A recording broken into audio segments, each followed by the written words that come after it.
एक बहुत बड़े जादूगर के यहाँ एक नौकर काम करता था। उसका नाम था नीरज। उसकी सेवा से खुश होकर जादूगर ने उसे एक घोड़ा दिया। यह कोई मामूली घोड़ा नहीं था, उसके मुंह से चांदी के सिक्के झड़ते थे। नीरज बहुत खुश था। उसने अपने मालिक को धन्यवाद दिया और बोला, साहब, मैं थोड़े दिनों के लिए अपने गांव जाना चाहता हूँ। ये घोड़ा मैं अपने पिताजी के पास छोड़कर आऊंगा। वे अब बहुत बूढ़े हो गए हैं। ये घोड़ा उनके पास होगा तो उनकी परेशानी दूर हो जाएगी। जादूगर ने कहा, मुझे भी उसी ओर जाना है।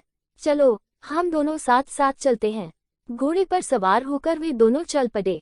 रात होने वाली थी। वे एक शहर से होकर गुजर रहे थे। उन्होंने तय किया कि वे रात को वहीं रुकेंगे और सुबह आगे जाएंगे। उन्होंने एक सराय में 2 अलग अलग कमरे ले लिए। सराय के मालिक को जब पता चला कि उसके यहाँ एक जादूगर आया है तो वह बहुत खुश हुआ। उसने जादूगर की खूब सेवा की। लालची मालिक ने सोचा कि जादूगर खुश होकर उसे खूब सारे पैसे दे जाएगा।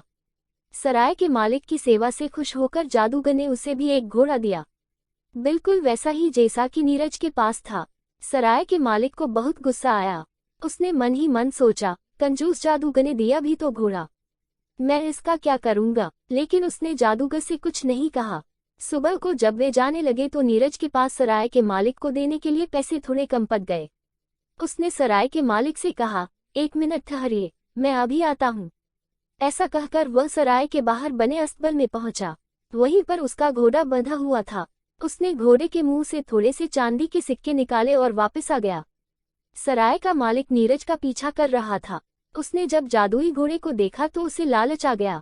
उसने नीरज के घोड़े को अपने घोड़े से बदल दिया। नीरज को घोड़ों का अंतर पता नहीं चला। वह चुपचाप अपने घोड़े को लेकर अपने घर आ गया। जादूगर साहब भी अपने काम से आगे चले गए। घर पहुंचकर नीरज ने अपने पिताजी को खुश होकर जादुई घोड़े के बारे में बताया।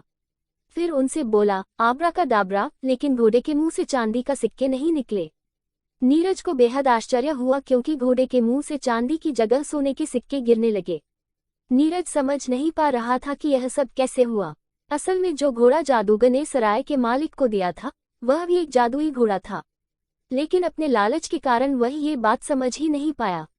उधर सराय के मालिक ने घोड़े से चांदी के सिक्के निकालने चाहे, लेकिन उसके लालच के कारण उसका घोड़ा एक साधारण घोड़ा बन गया था।